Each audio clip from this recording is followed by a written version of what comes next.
특히나 저 일러스트레이터 지망해 볼까요 하시는 분들 중에 제가 그림 말고 다른 거 잘하는 게 없어서요, 그러니까 일러스트레이터를 해볼까 해요 라고 하시는 분들이 있는데, 그렇게 해서 접근하면 안 돼요. 진짜 이 일이 아니면은 인 사람이 해야 버틸 수가 있어요.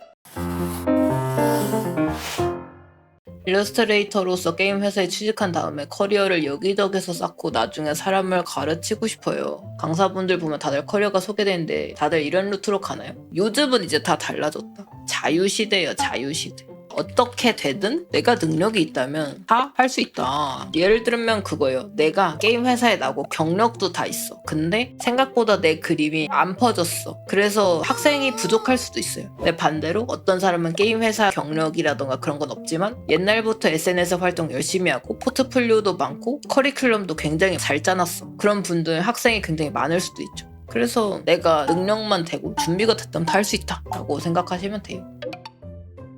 팔로워는 있으면 좋지만 허상일 확률이 높다. 정말 가고 싶은 길에 일러스트를 올렸을 때 팔로우 해주시는 분들, 이게 정말 중요하다고 생각해요. 내가 팔로워를 많이 모으고 싶어서 야한 거 혹은 2차 창작 막 와다다다 올렸어. 그래서 팔로워를 엄청나게 많이 모았어. 근데 나 이제 팔로워도 많으니까 책도 내고 굿즈도 내고 장사를 해야겠다 하고 했는데 하나도 안 팔릴 수가 있어. 그런 것처럼 내 진정한 팬? 내 그림체를 좋아한다거나 내가 그리는 어떤 주제를 좋아한다거나 내가 어떻게 하든 봐주시는 팬층, 이게 정말 일러스트레이터한테 중요해요. 맞아요. 찐팬 1000명을 만드는 게 굉장히 어려워요. 팔로워 아무리 많아도 찐팬이 1000명이 아닐 수 있어요. 그분들이 진짜로 내 그림을 사주러 전부 오냐? 아닙니다. 정말 너무너무 달라요. 저도 굉장히 많이 놀랐던 게, 저는 팔로워가 적은 거는 아니지만 막상 그림을 올리면 반응이 그렇게 많은 편은 아니어가지고 내가 행사에 나가고 개인지를 냈을 때 돈을 벌 수가 있을까? 조금만 뽑아야지 했는데 제 생각보다 진짜 많은 분들이 그림 잘 보고 있어요 이렇게 해주셨단 말이죠. 그때 느꼈어요. 내 그림을 좋아해 주시는 분들은 생각보다 조용하시고 묵묵히 지켜봐 주시는 분들이 굉장히 많구나 라는 느낌을 많이 받았어요. 자기가 어떻게 자신의 팬층을 확보하고 구축하느냐, 이것도 신경 써야 되는 부분입니다. 그래서 팔로워에 매몰되지 말자. 팔로워가 다가 아니다. 내 찐팬이 정말 소중합니다.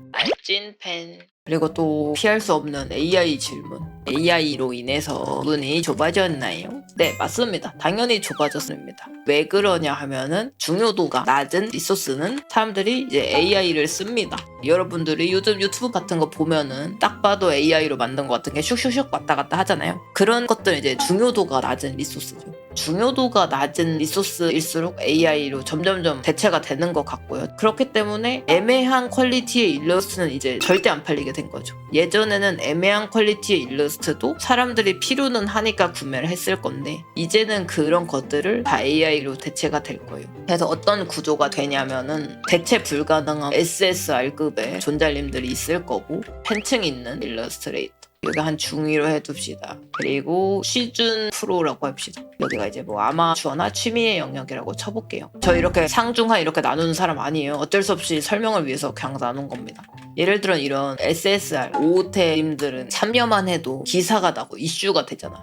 이 일러스트레이터님이 어디 전시 열었다, 뭐를 팔기 시작했다, 어디와 콜라보했다, 이런 식으로 존재 자체만으로도 홍보가 되는 분들 있잖아요. 이런 분들은 AI가 대체하기가 어렵겠죠. 근데 AI가 없었을 때는 돈 주고 써야 됐던, 예를 들면 잠깐 쓸 일러스트라던가 중요도 많이 필요 없는 것들은 점점점 AI가 대체를 해갈 거면 그래서 적당히, 그리고 적당히 벌레, 이게 어려워질 수 있습니다.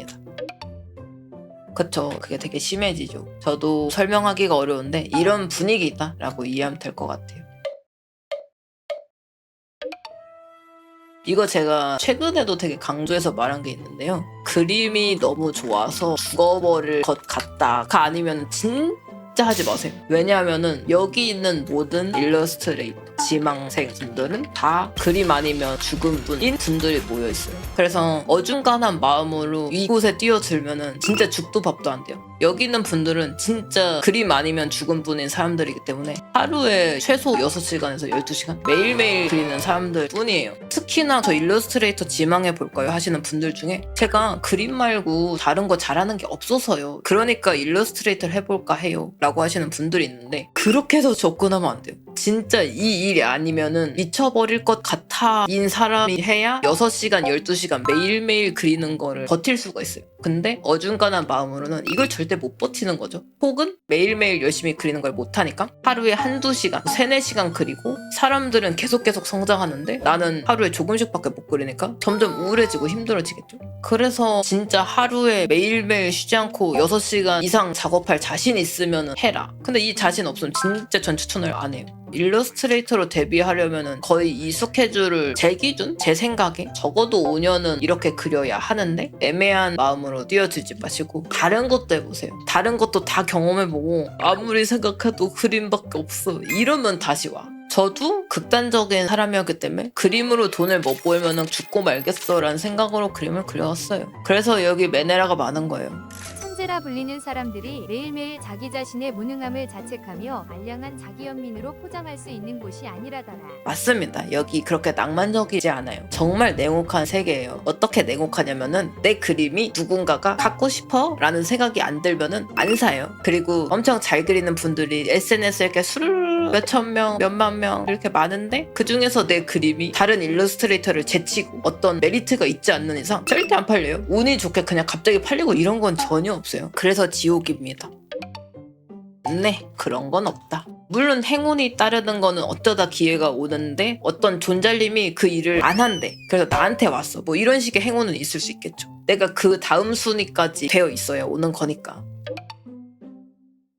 저는 다른 거 다 하고 와도 된다 생각을 해요. 왜냐하면은 예술이라는 거는 결합이라고 생각을 해요. 저는 어떤 예술을 하냐면은 캐릭터와 아이디어 그리고 제가 또 하는 망상 제가 좋아하는 것들을 결합을 해서 어떤 작품을 만들어내잖아요. 이런 것처럼 나의 경험, 지식이 결합이 돼서 나의 작품이 됩니다. 전 그래서 이것저것 다 체험하고 오시는 거 좋다고 생각을 해요. 만약에 바닷가에서 살다 오신 분이야. 바닷가에서 어부나 뭐 그런 쪽 하다 오신 분이 나는 바다와 이 어부의 일상, 물고기들의 디테일을 그리고 싶어 이러신 분들은 그것과 결합해서 그걸 만들어내시겠죠? 그런 것처럼 일러스트레이터로서의 메리트나 아이덴티티가 저는 이거라고 생각을 하거든요. 나의 경험, 결국 나를 말하는 거죠. 이 나를 형성하기 위해서는 많은 경험이 필요하다고 생각을 하기 때문에 저는 이것저것 쭉 해고 와서 그 다음에 열심히 하면 된다 생각해요. 그죠? 인풋이 중요하다고 정말 깊게 생각하는 요즘입니다. 그렇게까지 잘 그리는 거 필요 없어요. 특별한 게 필요해요. 예술이라는 것. 상업 예술이라면 잘 그리는 게 필요한 게 맞긴 한데 그거는 어디까지나 부가적이에요. 왜냐? 잘 그리는 거는 다 하거든요. 픽시브 랭킹만 쭉 돌려봐도 잘 그리는 사람들 엄청 많고 SNS 쭉 돌려봐도 잘 그리는 사람 엄청 많아요. 그래서 이 안에서의 메리트를 자꾸 만들어내야 되는 거죠. 나의 특징, 나의 개성, 내가 이 사람들과 대체 불가능해지는 거. 이거에 대한 고민도 해보시는 게 좋아요.